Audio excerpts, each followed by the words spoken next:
bagaimana kabarnya hari ini? Alhamdulillah baik. Oke, sebelum memulai pembelajaran hari ini, silahkan ketua kelas memimpin doa terlebih dahulu ya. Ya Bu. Persiapan berdoa. Berdoa mulai.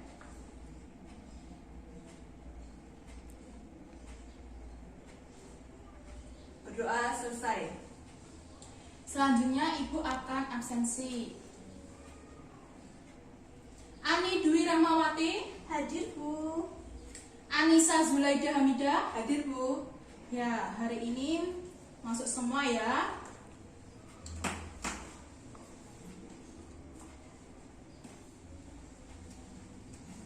Baiklah, sebelum memulai materi pelajaran berikutnya, Ibu akan memulas kembali materi minggu lalu. Coba siapa yang masih ingat materi minggu lalu? Saya Bu. Ya, Ani, jelaskan. Materi minggu lalu membahas iman kepada malaikat-malaikat Allah yang termasuk rukun iman yang kedua. Ya, bagus sekali. Nah, iman kepada malaikat-malaikat Allah berarti percaya dan yakin bahwa Allah telah menciptakan malaikat dari cahaya untuk mengatur dan mengurus alam semesta. Nah, selanjutnya materi yang kita bahas hari ini yaitu tentang meyakini kitab-kitab Allah, mencintai Al-Quran. Siapa yang tahu iman kepada kitab-kitab Allah itu apa? Coba angkat tangan. Saya Bu. Ya, Anissa. Iman kepada kitab-kitab Allah berarti adalah kita percaya dan yakin bahwa Allah telah menurunkan kitab-kitabnya kepada Rasul. Bagus sekali. Terus iman kepada kitab-kitab Allah itu termasuk rukun iman yang keberapa? Coba angkat tangan. Saya lagi. Ya. Yang ketiga. Nah, jadi iman kepada kitab-kitab Allah itu percaya dan yakin bahwa Allah telah menurunkan kitab-kitabnya kepada para rasul.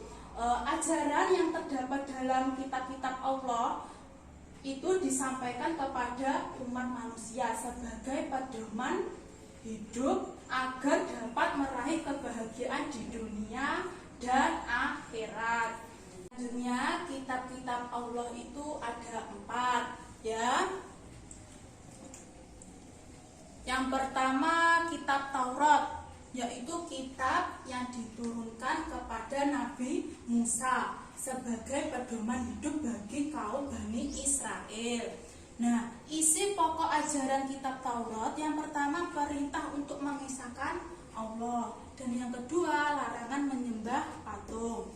Yang ketiga larangan menyebut nama Allah dengan sia-sia. Dan yang keempat perintah menyucikan hari Sabtu. Dan yang kelima perintah menghormati kedua orang tua. Yang keenam larangan membunuh sesama manusia. Yang ketujuh larangan berbuat zina. Dan yang kedelapan larangan mencuri. Selanjutnya yang kesembilan larangan menjadi saksi palsu. Dan yang terakhir larangan mengambil hak orang lain. Yang kedua kitab Zabur. Kitab Zabur yaitu kitab yang diturunkan kepada Nabi Daud sebagai pedoman hidup bagi umatnya. Nah, kitab Zabur ini berisi tentang kumpulan nyanyian pujian kepada Allah. Di dalamnya juga berisi tentang zikir, doa, nasihat, dan hikmah. Selanjutnya kitab Injil. Kitab Injil ini kitab yang diturunkan kepada Nabi Isa sebagai pedoman hidup bagi kaum Bani Israel.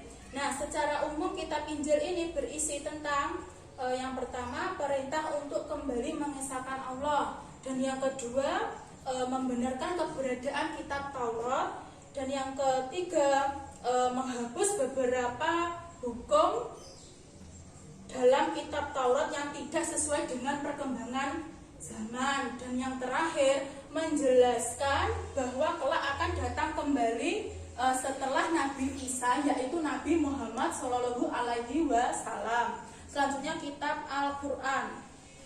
Nah, kitab Al-Quran yaitu kitab yang diturunkan kepada Nabi Muhammad Shallallahu Alaihi Wasallam. Isi pokok ajaran kitab Al-Quran yang pertama akidah. Akidah yaitu hal-hal yang berkaitan dengan keyakinan seperti mengisahkan Allah, meyakini malaikat-malaikat Allah, dan lain-lain. Selanjutnya akhlak yang berkaitan dengan pembinaan akhlak mulia dan menjauhi akhlak tercela. Yang ketiga ibadah, yaitu yang berkaitan dengan tata cara beribadah seperti sholat, zakat, dan ibadah lainnya. Selanjutnya muamalah. Muamalah yaitu berkaitan dengan tata cara berhubungan sesama manusia. Dan yang terakhir tahrikh atau sejarah adalah kisah orang-orang dan umat terdahulu. Selanjutnya hikmah beriman kepada kitab-kitab Allah. Yang pertama memberi petunjuk kepada manusia mana yang benar dan mana yang salah. Yang kedua pedoman agar manusia tidak berselisih dalam menentukan kebenaran. Ya, yang ketiga memberi informasi sejarah kehidupan orang-orang terdahulu. Dan yang keempat, manusia menjadi tahu betapa besarnya kasih sayang dan perhatian Allah kepada para hambanya dan makhluknya. Dan yang kelima, mensyukuri segala anugerah dan nikmat Allah. Dan yang keenam, hati manusia menjadi tentram dan menambah ilmu pengetahuan. Dan yang ketujuh, memiliki sikap toleransi yang tinggi. Dan yang terakhir, meningkatkan kesabaran dalam menerima ujian, cobaan, dan musibah. Selanjutnya dibuka bukunya halaman 5.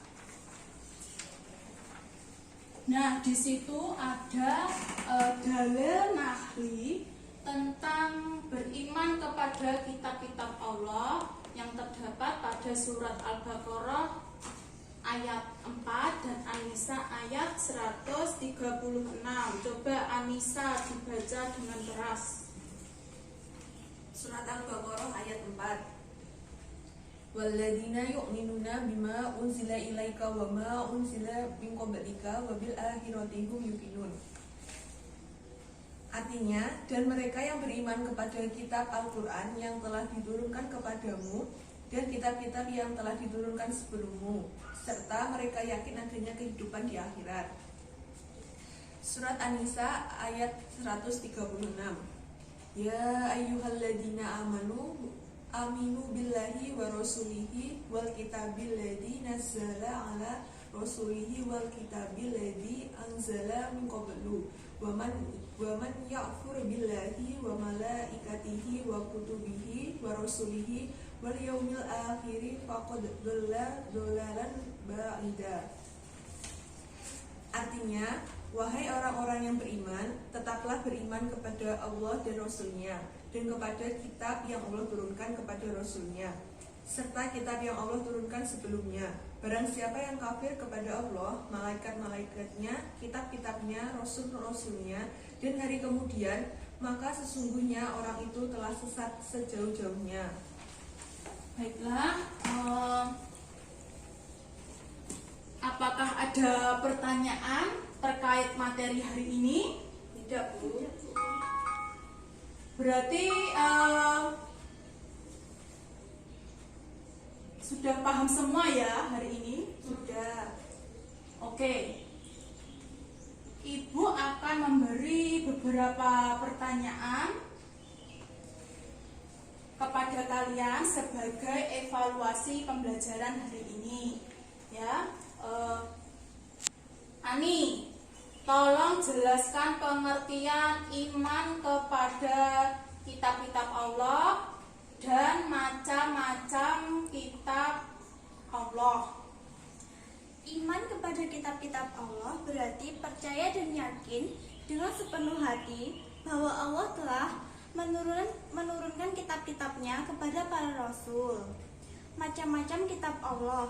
Kitab Taurat diturunkan kepada Nabi Musa, kitab Zabur diturunkan kepada Nabi Daud, kitab Injil diturunkan kepada Nabi Isa, kitab Al-Quran diturunkan kepada Nabi Muhammad. Selanjutnya Anissa, coba jelaskan isi pokok ajaran kitab Al-Quran dan jelaskan hikmah beriman kepada kitab-kitab Allah. Isi pokok kitab Al-Quran ada 5, yaitu akidah, akhlak, ibadah, muamalah, dan tarikh atau sejarah. Hikmah beriman kepada kitab-kitab Allah yang pertama adalah memberikan petunjuk kepada manusia, mana yang benar dan mana yang salah. Menjadi pedoman agar manusia tidak berselisih dalam menentukan pendapat, memberikan informasi sejarah orang-orang terdahulu, manusia menjadi tahu betapa besarnya perhatian dan kasih sayang Allah terhadap hambanya, mensyukuri segala anugerah dan nikmat yang telah Allah berikan, hati manusia menjadi lebih tentram dan menambah ilmu pengetahuan, serta memiliki sikap toleransi yang tinggi, dan juga meningkatkan kesabaran dalam menerima cobaan. Baiklah, evaluasi pembelajaran hari ini sudah selesai ya. Jadi materi hari ini dapat disimpulkan bahwa orang yang beriman kepada kitab-kitab Allah akan senantiasa meyakini bahwa ajaran Allah untuk kebahagiaan dan kebaikan manusia di dunia dan akhirat. Nah, macam-macam kitab Allah itu ada 4. Yang pertama kitab Taurat, yang kedua kitab Zabur, dan yang ketiga kitab Injil, dan yang keempat kitab Al-Quran. Selanjutnya hikmah beriman kepada kitab-kitab Allah. Yang pertama memberikan petunjuk kepada manusia mana yang benar dan mana yang salah, dan yang kedua pedoman agar manusia tidak berselisih dalam menentukan kebenaran, dan yang ketiga memberikan informasi sejarah kehidupan orang-orang terdahulu, dan yang keempat manusia menjadi tahu betapa besarnya kasih sayang dan perhatian Allah kepada para hambanya dan makhluknya, dan yang kelima mensyukuri segala anugerah dan nikmat Allah dan lain-lain seperti yang dijelaskan tadi ya. Nah, dan dalil nahli tentang beriman kepada kitab-kitab Allah itu terdapat pada surat Al-Baqarah ayat 4 dan surat An-Nisa ayat 136 yang tadi sudah dijelaskan atau dibacakan oleh Anissa ya. Baiklah, untuk mengakhiri pembelajaran hari ini silakan ketua kelas memimpin doa terlebih dahulu. Siapa berdoa? Berdoa mulai.